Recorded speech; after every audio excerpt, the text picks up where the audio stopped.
واذكروا الله في أيام معدودات فمن تعجل في يومين فلا إثم عليه ومن تأخر فلا إثم عليه لمن اتقى واتقوا الله واعلموا أنكم إليه تحشرون۔ اور اللہ تعالیٰ کی یاد ان گنتی کے چند دنوں میں کرتے رہا کرو، 2 دن کی جلدی کرنے والے پر بھی کوئی گناہ نہیں، اور جو پیچھے رہ جائے اس پر بھی کوئی گناہ نہیں۔ پرہیزگاروں کے لیے یہ ہے، اور اللہ تعالیٰ سے ڈرتے رہا کرو، اور جان رکھو کہ تم سب اللہ ہی کی طرف جمع کیے جاؤ گے۔ سامعین، اب اس آیت کی تفسیر سماعت کیجیے۔ ایام تشریق اللہ کا ذکر اور کھانے پینے کے دن ہیں۔ ایام معدودات سے مراد ایام تشریق اور ایام معلومات سے مراد ذی الحجہ کے 10 دن ہیں۔ ذکر اللہ یعنی اللہ کو یاد کرنے سے مراد یہ ہے کہ ایام تشریق میں فرض نمازوں کے بعد اللہ اکبر کہیں۔ رسول اللہ صلی اللہ علیہ وسلم فرماتے ہیں، عرفے کا دن قربانی کا دن، اور ایام تشریق ہمارے یعنی اہل اسلام کی عید کے دن ہیں، اور یہ دن کھانے پینے کے ہیں۔ اور حدیث میں ہے، ایام تشریق کھانے پینے اور ذکر اللہ یعنی اللہ کو یاد کرنے کے دن ہیں۔ یہ حدیث پہلے گزر چکی ہے کہ منا کے دن 3 ہیں، 2 دن کی جلدی کرنے والے پر کوئی گناہ نہیں۔ ابن عباس رضی اللہ عنہما فرماتے ہیں، ایام معدودات ایام تشریق ہیں، اور یہ 4 دن ہیں، 10ویں ذی الحجہ اور 3 دن اس کے بعد کے یعنی 10 سے 13 تک۔ ابن عمر، ابن زبیر اور ابو موسیٰ رضی اللہ عنہم، نیز عطا، مجاہد، عکرمہ، سعید بن جبیر، ابو مالک، ابراہیم نخعی، یحیی بن ابی کثیر، حسن، قتادہ، سدی، زہری، ربیع ابن انس، ضحاک، مقاتل ابن حیان، عطا خراسانی، امام مالک رحمہم اللہ وغیرہ بھی یہی فرماتے ہیں۔ علی رضی اللہ عنہ فرماتے ہیں، یہ 3 دن ہیں، 10ویں، 11ویں اور 12ویں۔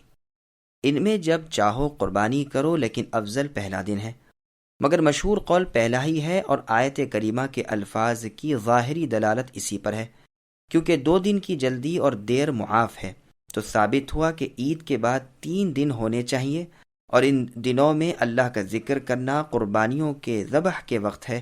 اور یہ بھی پہلے بیان ہو چکا ہے کہ راجح مذہب اس میں امام شافعی رحمہ اللہ کا ہے کہ قربانی کا وقت عید کے دن سے ایام تشریق کے ختم ہونے تک ہے، اور اس سے مراد نمازوں کے بعد مقررہ ذکر بھی ہے، اور ویسے عام طور پر بھی اللہ کو یاد کرنا مراد ہے، اور اس کے مقررہ وقت میں گو علماء کرام کا اختلاف ہے، لیکن زیادہ مشہور قول جس پر عمل درآمد بھی ہے یہ ہے کہ عرفے کی صبح سے ایام تشریق کے آخری دن کی عصر کی نماز تک۔ اس بارے میں ایک مرفوع حدیث بھی دارالقطنی میں ہے، لیکن اس کا مرفوع ہونا صحیح نہیں، واللہ اعلم۔ صحیح بخاری میں ہے، عمر رضی اللہ عنہ اپنے خیمے میں تکبیر کہتے اور آپ کی تکبیر پر بازار والے لوگ تکبیر کہتے، یہاں تک کہ مینا کا میدان گونج اٹھتا۔ اسی طرح یہ مطلب بھی ہے کہ شیطانوں کو کنکریاں مارتے وقت تکبیر اور ذکر اللہ کیا جائے، جو ایام تشریق کے ہر دن ہوگا۔ ابو داؤد وغیرہ میں حدیث ہے کہ بیت اللہ کا طواف، صفا مروہ کی سعی، شیطانوں کو کنکریاں مارنا، یہ سب اللہ تعالیٰ کے ذکر کو قائم کرنے کے لیے ہے۔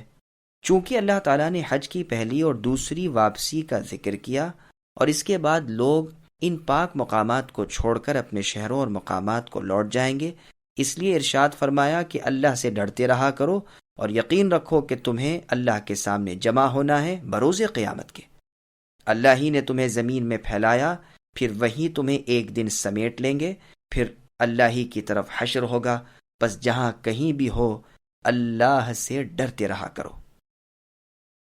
وَمِنَ النَّاسِ مَن يُعْجِبُكَ قَوْلُهُ فِي الْحَيَاةِ الدُّنْيَا وَيُشْهِدُ اللَّهَ عَلَى مَا فِي قَلْبِهِ وَهُوَ أَلَدُّ الْخِصَامِ وَإِذَا تَوَلَّى سَعَى فِي الْأَرْضِ لِيُفْسِدَ فِيهَا وَيُهْلِكَ الْحَرْثَ وَالنَّسْلَ وَاللَّهُ لَا يُحِبُّ الْفَسَادَ وَإِذَا قِيلَ لَهُ اتَّقِ اللَّهَ أَخَذَتْهُ الْعِزَّةُ بِالْإِثْمِ فَحَسْبُهُ جَهَنَّمُ وَلَبِئْسَ الْمِهَادُ وَمِنَ النَّاسِ مَن يَشْرِي نَفْسَهُ ابْتِغَاءَ مَرْضَاتِ اللَّهِ وَاللَّهُ رَءُوفٌ بِالْعِبَادِ۔ اور بعض لوگوں کی دنیاوی غرض کی باتیں آپ کو اے نبی خوش کر دیتی ہیں، اور وہ اپنے دل کی باتوں پر رب کو گواہ کرتے جاتے ہیں، حالانکہ دراصل وہ زبردست جھگڑالو ہے، اور جب وہ لوٹ کر جاتا ہے تو زمین میں فساد پھیلانے اور کھیتی اور نسل کی بربادی کی کوشش میں لگا رہتا ہے۔ اللہ تعالیٰ فساد کو ناپسند رکھتے ہیں، اور جب اس سے کہا جائے کہ اللہ سے ڈرو تو تکبر اور تعصب اسے گناہ پر آمدہ کر دیتے ہیں۔ ایسے کو جہنم ہی کافی ہے، اور یقیناً وہ بدترین جگہ ہے۔ اور بعض لوگ وہ بھی ہیں کہ اللہ تعالیٰ کی رضامندی کی طلب میں اپنی جان تک بیچ ڈالتے ہیں، اور اللہ تعالیٰ اپنے بندوں پر بڑی شفقت کرنے والے ہیں۔ سامعین، اب ان آیتوں کی تفسیر سماعت کیجیے۔ منافقوں کا طریقہ کار اور ان کی نشانیاں۔ سدی رحمہ اللہ کہتے ہیں کہ یہ آیت اخنس ابن شریق ثقفی کے بارے میں نازل ہوئی ہے۔ یہ منافق شخص تھا، ظاہر میں مسلمان تھا لیکن باطن میں مخالف تھا۔ ابن عباس رضی اللہ عنہما کہتے ہیں کہ منافقوں کے بارے میں نازل ہوئی ہے جنہوں نے خبیب رضی اللہ عنہ اور ان کے ساتھیوں کی برائیاں بیان کی تھیں جو رجیع میں شہید کیے گئے تھے، تو ان شہداء کی تعریف میں من یشری نفسہ ابتغاء مرضات اللہ والی یہی آیت اتری، اور منافقین کی مذمت کے بارے میں من یعجبک والی آیت نازل ہوئی۔ بعض کہتے ہیں کہ یہ آیت عام ہے، تمام منافقوں کے بارے میں پہلی اور دوسری آیت ہے، اور تمام مؤمنوں کی تعریف کے بارے میں تیسری آیت ہے۔ قتادہ رحمہ اللہ وغیرہ کا قول یہی ہے اور یہی صحیح ہے۔ نوف بکالی رحمہ اللہ جو تورات و انجیل کے بھی عالم تھے فرماتے ہیں کہ میں اس امت کے بعض لوگوں کی برائیاں اللہ تعالیٰ کی نازل کردہ کتاب میں پاتا ہوں۔ مرقوم ہے کہ بعض لوگ دین کے ہیلے سے دنیا کماتے ہیں، ان کی زبانیں تو شہد سے زیادہ میٹھی ہیں لیکن دل ایلوے مصبر سے زیادہ کڑوے ہیں۔ لوگوں کے لیے بکریوں کی کھالیں پہنتے ہیں لیکن دل ان کے بھیڑیوں جیسے ہیں۔ اللہ تعالیٰ فرماتے ہیں کہ کیا وہ مجھ پر جرت کرتے ہیں اور میرے ساتھ دھوکے بازیاں کرتے ہیں؟ مجھے اپنی ذات کی قسم کہ میں ان پر وہ فتنہ بھیجوں گا کہ بردبار لوگ بھی حیران رہ جائیں گے۔ محمد ابن کعب القرظی رحمہ اللہ لکھتے ہیں، میں نے غور سے دیکھا تو معلوم ہوا کہ یہ منافقوں کا وصف قرآن میں بھی موجود ہے۔ پڑھیے آیت وَمِنَ النَّاسِ مَن يُعْجِبُكَ قَوْلُهُ فِي الْحَيَاةِ الدُّنْيَا۔ سعید رحمہ اللہ نے بھی جب یہ بات اور کتابوں کے حوالے سے بیان کی تو محمد ابن کعب القرظی رحمہ اللہ نے یہی فرمایا تھا کہ یہ قرآن میں بھی ہے، اور اسی آیت کی تلاوت کی تھی۔ سعید رحمہ اللہ کہنے لگے، میں جانتا ہوں کہ یہ آیت کس کے بارے میں نازل ہوئی ہے۔ آپ نے فرمایا، سنیے، یہ آیت شان نزول کے اعتبار سے گو کسی کے بارے میں ہی ہو لیکن حکم کے اعتبار سے عام ہوتی ہے۔ ابن محیصن رحمہ اللہ کی قراءت میں یشہد اللہ ہے، معنی یہ ہوں گے کہ گو وہ اپنی زبان سے کچھ ہی کہے لیکن اس کے دل کا حال اللہ تعالیٰ کو خوب معلوم ہے، جیسے اور جگہ اللہ نے فرمایا اذا جاءک المنافقون الی آخرہ، یعنی منافق اے نبی جب آپ کے پاس آ کر آپ کی نبوت کی گواہی دیتے ہیں، رب تو جانتے ہیں کہ آپ اللہ کے رسول ہیں، لیکن رب کی گواہی ہے کہ یہ منافق یقیناً جھوٹے ہیں۔ لیکن جمہور کی قراءت یشہد اللہ ہے، تو معنی یہ ہوئے کہ لوگوں کے سامنے تو یہ اپنی خباثت کو چھپاتے ہیں لیکن اللہ کے سامنے ان کے دل کا کفر و نفاق ظاہر ہے، جیسے اور جگہ ہے یستخفون من الناس ولا یستخفون من اللہ وهو معهم، یعنی یہ منافق لوگوں سے چھپاتے ہیں لیکن اللہ سے نہیں چھپا سکتے، جبکہ اللہ تعالیٰ ان کے ساتھ اپنے علم کے ذریعے ہوتے ہیں۔ ابن عباس رضی اللہ عنہما نے یہ معنی بیان کیے ہیں کہ لوگوں کے سامنے اسلام ظاہر کرتے ہیں اور ان کے سامنے قسمیں کھا کر باور کراتے ہیں کہ جو ان کی زبان پر ہے وہی ان کے دل میں ہے۔ صحیح معنی آیت کے یہی ہیں کہ عبد الرحمن بن زید اور مجاہد رحمہ اللہ سے بھی یہی مروی ہے۔ ابن جریر رحمہ اللہ بھی اسی کو پسند فرماتے ہیں۔ آیت میں الد الخصام کے معنی لغت میں ہے سخت ٹیڑھا، جیسے اور جگہ ہے وَتُنذِرَ بِهِ قَوْمًا لُدًّا، یعنی اے نبی آپ کو ہم نے نبی بنا کر ایسی قوم کی طرف بھیجا ہے تاکہ آپ اس ٹیڑھی سخت قوم کو ڈرا دیں، یعنی اپنی قوم مشرکین مکہ، قریش اور دیگر عرب۔ یہی حالت منافق کی ہے کہ وہ اپنی حاجت میں جھوٹ بولتا ہے اور حق سے ہٹ جاتا ہے، سیدھی بات چھوڑ دیتا ہے اور افتراء اور بہتان بازی کرتا اور گالیاں بکتا ہے۔ صحیح بخاری اور مسلم میں ہے کہ منافق کی 3 نشانیاں ہیں، جب بات کرے جھوٹ بولے، جب وعدہ کرے بے وفائی کرے، جب جھگڑا کرے گالیاں بکے۔ بخاری اور مسلم کی ایک حدیث میں یوں ہے کہ سب سے زیادہ برا شخص اللہ تعالیٰ کے نزدیک وہ ہے جو سخت جھگڑالو ہو۔ اس کی کئی ایک سندیں ہیں۔ پھر ارشاد ہوتا ہے کہ جس طرح یہ برے اقوال والا ہے اسی طرح افعال بھی اس کے بدترین ہیں۔ قول تو یہ ہے لیکن فعل اس کے سراسر خلاف ہے، عقیدہ بالکل فاسد ہے۔ سعی سے مراد یہاں قصد ہے، جیسے اور جگہ ہے ثم ادبر یسعی، اور فرمان ہے فسعوا الی ذکر اللہ، یعنی جمعے کی نماز کا قصد و ارادہ کرو۔ یہاں سعی کے معنی دوڑنے کے نہیں، کیونکہ نماز کے لیے دوڑ کر جانا ممنوع ہے۔ صحیح بخاری، مسلم وغیرہ کی حدیث میں بھی ہے کہ جب تم نماز کے لیے آؤ تو دوڑتے ہوئے نہ آؤ بلکہ سکون و وقار کے ساتھ آؤ۔ غرض یہ کہ ان منافقوں کا قصد زمین میں فساد پھیلانا، کھیتی باڑی، زمین کی پیداوار اور حیوانوں کی نسل کو برباد کرنا ہی ہوتا ہے۔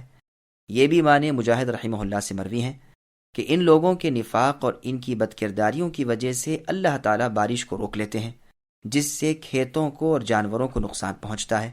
اللہ تعالیٰ ایسے لوگوں کو جو بانی فساد ہوں ناپسند کرتے ہیں۔ ان بد کرداروں کو جب واعظ و تذکیر کے ذریعے سمجھایا جائے تو یہ اور بھڑک اٹھتے ہیں اور مخالفت کے جوش میں گناہوں پر اور آمدہ ہو جاتے ہیں، جیسے اور جگہ اللہ نے فرمایا وَإِذَا تُتْلَى عَلَيْهِمْ آيَاتُنَا بَيِّنَاتٍ تَعْرِفُ فِي وُجُوهِ الَّذِينَ كَفَرُوا الْمُنكَرَ، یعنی اللہ تعالیٰ کے کلام کی جب ان کے سامنے تلاوت کی جاتی ہے تو ان کافروں کے منہ چڑھ جاتے ہیں اور پڑھنے والوں پر جھپٹتے ہیں۔ سنو، اس سے بڑھ کر سنو، کافروں کے لیے ہمارا فرمان جہنم کا ہے جو بدترین جگہ ہے۔ یہاں بھی یہی فرمایا کہ ان کے لیے جہنم ہی کافی ہے، یعنی سزا میں، اور وہ بدترین اوڑھنا بچھونا ہے۔ مؤمن کی شان۔ منافقوں کی مذموم خصلتیں بیان فرما کر اب مؤمنوں کی تعریفیں ہو رہی ہیں۔ یہ آیت صہیب ابن سنان رومی رضی اللہ عنہ کے حق میں نازل ہوئی۔ یہ مکے میں مسلمان ہوئے تھے۔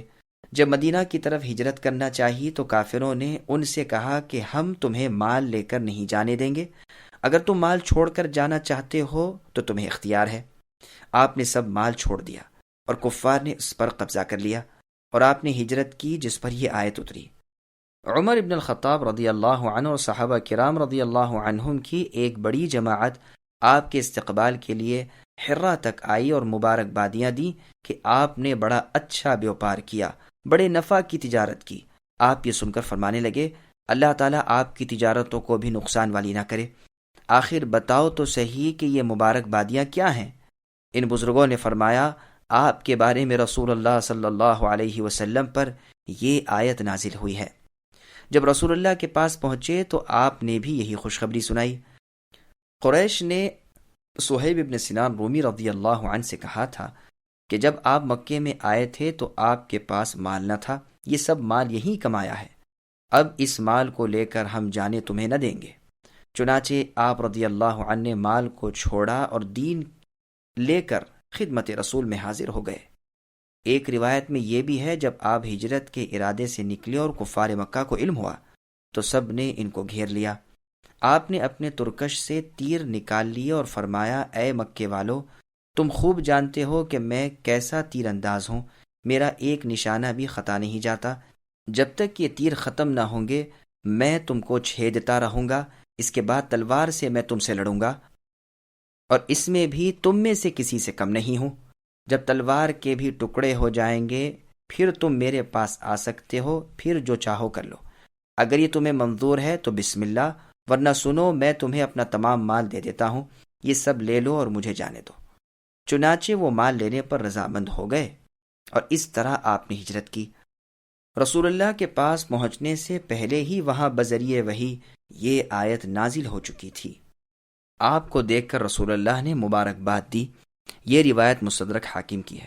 اکثر مفسرین کا یہ قول بھی ہے کہ یہ آیت عام ہے، ہر مجاہد فی سبیل اللہ کی شان میں ہے، جیسے اور جگہ ہے ان اللہ اشتری من المؤمنین انفسهم واموالهم بان لهم الجنہ الآیات، یعنی اللہ تعالیٰ نے مؤمنوں کی جانیں اور مال خرید لیے ہیں اور ان کے بدلے جنت دے دی ہے۔ یہ اللہ کی راہ میں جہاد کرتے ہیں، مارتے بھی ہیں اور شہید بھی ہوتے ہیں۔ اللہ تعالیٰ کا یہ سچا وعدہ تورات و انجیل اور قرآن میں موجود ہے۔